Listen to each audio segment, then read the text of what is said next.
At ang buong bayan ay nagkatipon na parang iisang tao sa liwasang nasa harap ng pintuang daan ng tubig. At kanilang sinabi kay Ezra na guro ng kautusan na kunin ang aklat ng kautusan ni Moises na iniutos ng alahaya sa Israel. Kaya dinala ni Ezra nakahang guro ng kautusan sa kapulungan ng mga kalalakihan at kababaihan at ng lahat ng naman nakaunawa sa pakikinig. Ito ay ng unang araw ng ikapitong buwan. Kanyang binasa ito ng malakas mula pagbubukang liwayway hanggang tanghali, sa harap ng liwasang nasa harap ng pintuang daan ng tubig, sa harapan ng mga kalalakihan at kababaihan at ng mga nakaunawa. At ang mga taong bayan ay nakinig ng mabuti sa aklat ng kautusan.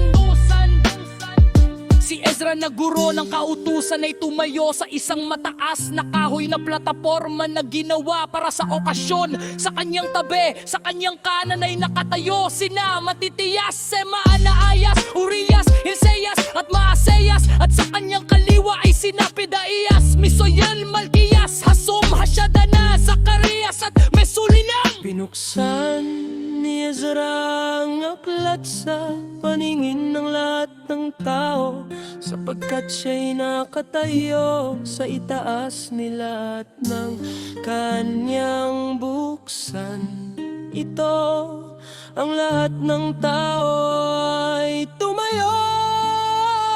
Pinuri ni Ezra ang Aba, Yahawa ang dakilang alahaya. Ang lahat ng tao ay nagtaas ng kanilang mga kamay at sulapa, yada, yada. At sila'y yumukod at sumamba sa alahaya na ang kanilang mga mukha ay nasa lupa. Ang mga Levita, sina Jesua, Bani, si Rebias, Jamin, Akub, Sabitai, Hodias, Maaseyas, Kelita, Azarias, Jozabat, Hanan at Pelaias ay nagturo sa mga tao ng kautusan habang ang mga tao ay nakatayo roon. Binasa nila ng malinaw ang aklat ng kautusan ng alahayan at binigyang kahulugan at ipinaunawa sa mga tao ang kanilang binabasa.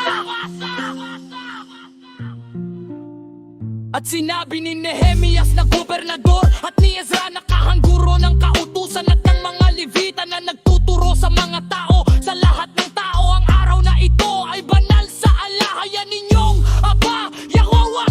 Huwag kayong tumangis o umiyak, sapagkat ang lahat ng tao ay umiiyak nang marinig nila ang mga salita ng kautusan. At sinabi niya sa kanila, humayo kayo, kumain ng matatabang pagkain at uminom ng matatamis na inumin, at magpadala ng mga bahagi sa mga walang anuman handa, sapagkat ang araw na ito ay banal sa ating alahayan. Huwag kayong malungkot, sapagkat ang kagagagan ng Eba, Yahweh ang inyong kalakasan. Pinatahimik ng mga Levita ang lahat ng tao na sinasabi, manahimik kayo, sapagkat banal ang araw na ito. Huwag kayong malungkot.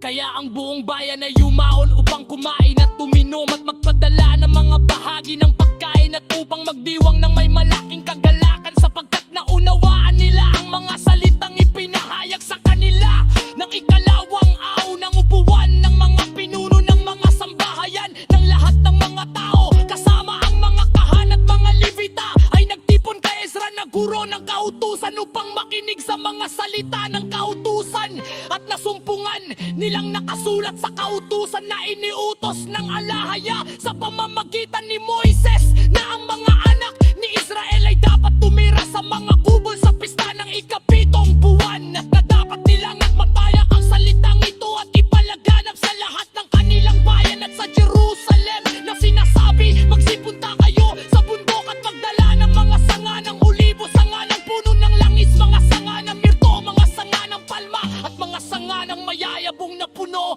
upang gumawa ng mga kubol gaya ng nasusulat. Kaya ang bayan ay lumabas at nagdala ng mga sanga at gumawa para sa kanilang sarili ng mga kubol, bawat isa sa kanilang bubungan at sa kanilang mga looban, at sa mga looban ng bahay ng alahaya, at sa liwasan ng pintuang daan ng tubig, at sa taliwasan ng pintuang daan ng Ephraim.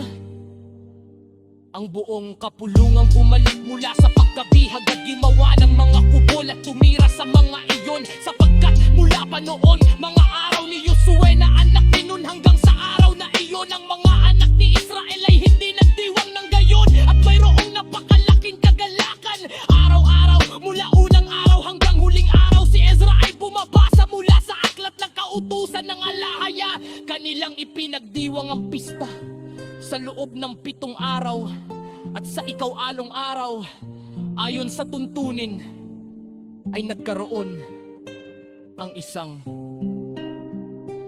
kapulungan.